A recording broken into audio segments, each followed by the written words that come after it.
In a village called Rangapuram, there were two friends named Shripati and Jagapati. Shripati was rich and Jagapati was poor, but both become good friends.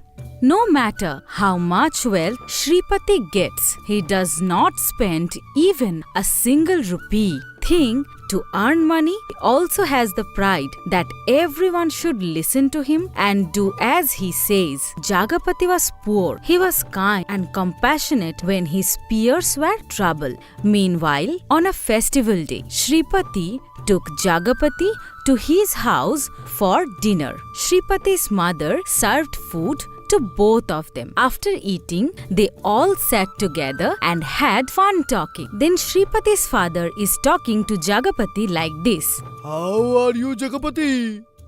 Have you stopped coming home lately? We both want to start a business together and we're working on that. So I could not get time to come here. Surprising at his word, his father looks at Shripati and asks, Which business, Shripati? Which business, Shripati? You have not told us yet. We are both thinking about it and gathering information. I will surely tell you once we start. Tell me what the business is. Father, we are thinking to start cloth store in our village. The old man was happy and said, It is very good idea and it will be developed for sure. By the way, tell me, what clothes are you thinking to keep in that store? There are all kinds of clothes, but we want to focus a little more on saris worn by women. We are thinking to go to places like Kanchi, Dharmavaram, Venkatagiri and get directly from the weavers. By hearing Kanchi, I remember that I and your mother thought of going on a pilgrimage. If you can make the arrangements, we will go and come with the blessings of the Lord. Shripati got angry at that and said this to their father.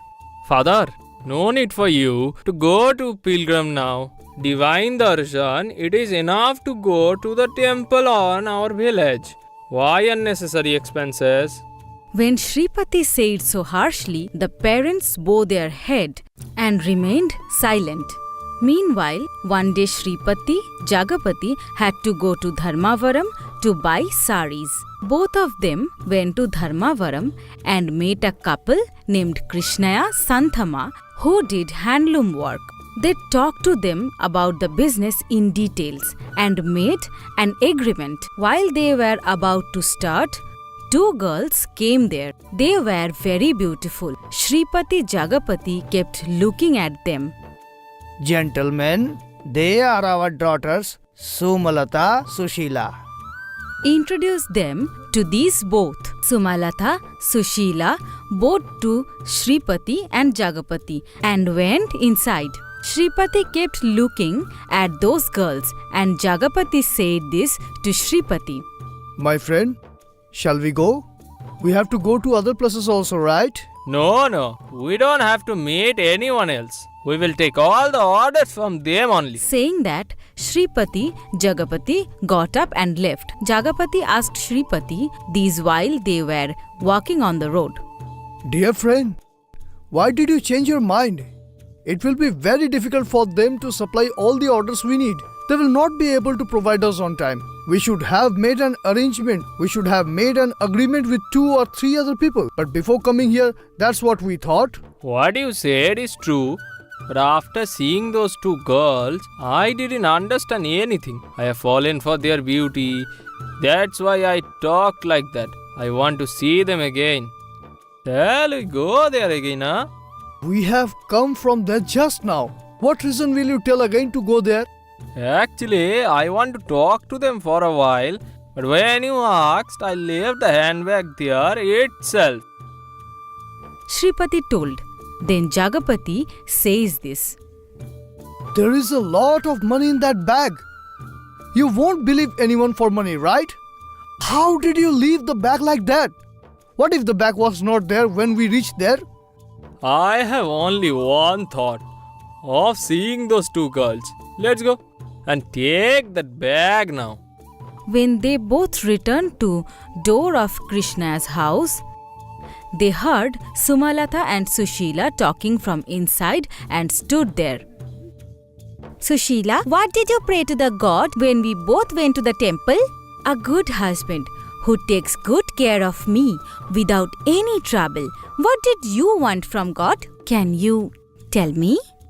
I want a husband who will buy me a lot of jewelry, silk saris, a big house, a house full of servants.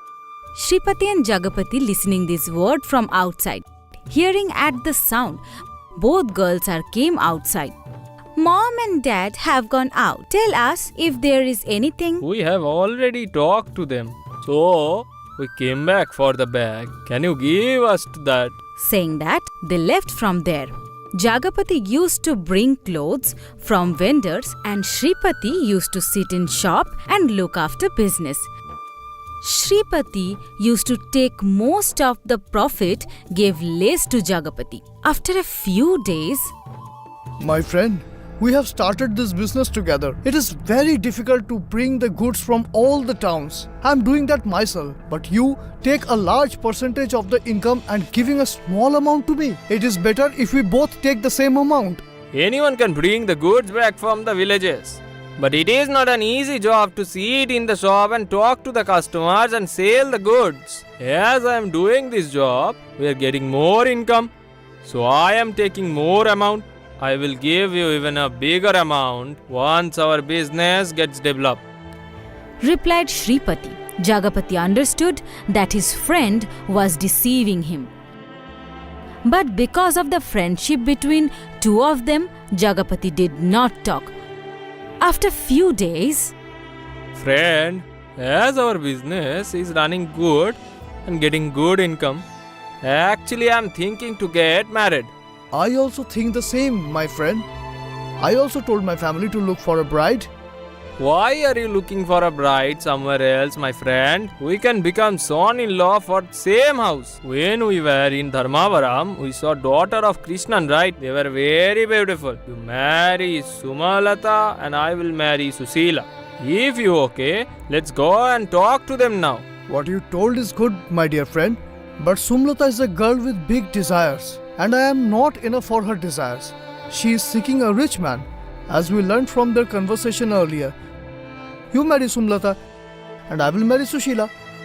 said Jagapat. Then Shripati thought a little and say this. Dear friend, what is the belief that all people are always the same, but they can change after marrying you? Besides, I like Sushila, so I will marry Sushila. You marry Samalata. Jagapati understood that he was selfish even the matter of marriage, but he did not say anything. Shripati also had the misfortune to see how the poor Jagapati would cope if a wife like Sumalata came. Well, I will go and discuss with Krishnaya Santamma about what we have in mind, and if they agree, I will tell them to arrange the marriage immediately. Saying that, Jagapati went to them to talk about marriage and made all the agreements. As discussed, poor Jagapati married Sumalata, who has big desire, Sushila, who wants a simple life without any desires, was married Shripati, who was rich. Sushila entering the home and seeing around. I cannot see any workers in this house. Why it's waste of salary? We can look after our works, right? There was a worker earlier, but I removed him. You are there to take care of those things. If necessary, we can share the task. Said, after hearing those words, she immediately went to the kitchen, asks, what curries should I cook? What other food items should I prepare? What about curry? Just add some gongora pickle to the rice. What is needed for another item? Even if the husband has wealth, understanding that he was stingy, Sushila said this to her husband that night. We have so much wealth. Bring me good saris and jewelries. Please, please, please. Look, you should not ask for this. Even we have wealth, you should not spend money. Saris and jewelries for what? Just be satisfied. Hearing those words, Sushila cursed Shripati. When Shripati wake up next day, there are 4 people in the house for work. Shripati was surprised to see them and asked them like this. Hey, who are you? What are you doing here? Workmen, sir. Madam told us to get into work from today. What? Put together? Get out! I can't afford you! Shripati shouted. In the meantime, Sushila came and calmed down with her husband. You stay calm, not Easfor. We have the capacity to support 40 workers. Huh? Saying this, sent the workers away from there. As soon as Shripati sat down to eat, the workers came and added 4 curries and other items. My house is getting destroyed, the money being spent like water. Yes, relax. The worker will laugh at us. We can eat so much and give so much to others. Why bother? She said. After another 4 days, Sushila bought various clothes and jewelry and showed them to her husband.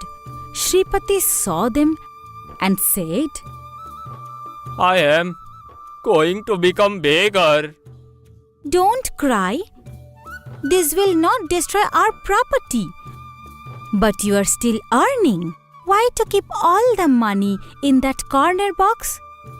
We are earning for spending. So darling, please stop crying. Don't cry too much. I am feeling sad. I am feeling sad to look at you. Why shouldn't I cry? On that day, I deceived hearing the words you said to your sister in your house, you liar. Oh, it's that the matter. So you married me listening to my words on that day. But I'm not a liar.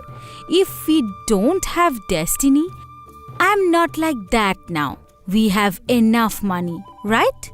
Said Sushila. Hearing those words, Shripati immediately went out and went to Jagapati's house to find out how Jagapati is suffering for marrying Sumalata, who has expensive desire. When he went there, Jagapati and Sumalata were having dinner. Seeing Shripati, Jagapati lovingly invited him for dinner. Hey, come. You can also have dinner. No, I already ate. Shripati sat down in front of the couple and thinking like this in his mind. How is this Jagapati dealing with Somalata who has endless desires? But looking at Jagapati's face, there is no sign of him struggling with his wife. He seems to be in good spirits. They are having rice with Gangura pickle only. There is no displeasure on Sumalata's face. It is very auspicious even if it is a hut. After finishing the meal, Jagapati came and said, I can't wait to meet you. How is your married life, friend? Nothing much about my married life. What is the reason you lack of time? Look there. We have flattened the whole yard, made it beautiful and planted saplings. If they ripe, we will get a lot of income. Is your wife also working with you? Doesn't she ask to buy jewelries and saris? Shripati asked. Jagapati laughed at that and gave this answer. Nothing. As I thought, my wife did not ask for any expensive desires. She makes house good with whatever we have. So the conversation we had that day was reversed. Said Shripati. Listening to that, Sumalata says to Shripati, there is nothing reverse, brother-in-law. It is true that I had all my desires on that day. But when I got married, I learned to be happy with whatever I had. Now, we are very happy. At those words, Shripati suddenly realized his mistakes. Wealth always increased desires. So, Sushila, who had no desires, saw the wealth of Shripati's house and her desires cross the limit and poverty keep them under control. So even there are many wishes before the wedding, because of Jagapati's poverty, Sumalata learned to control desires. That's how the stinginess of Shripati and the betrayal he did his friend. If you like this video, like, share and obviously click the bell icon. And of course, subscribe my new stories book. Thank you.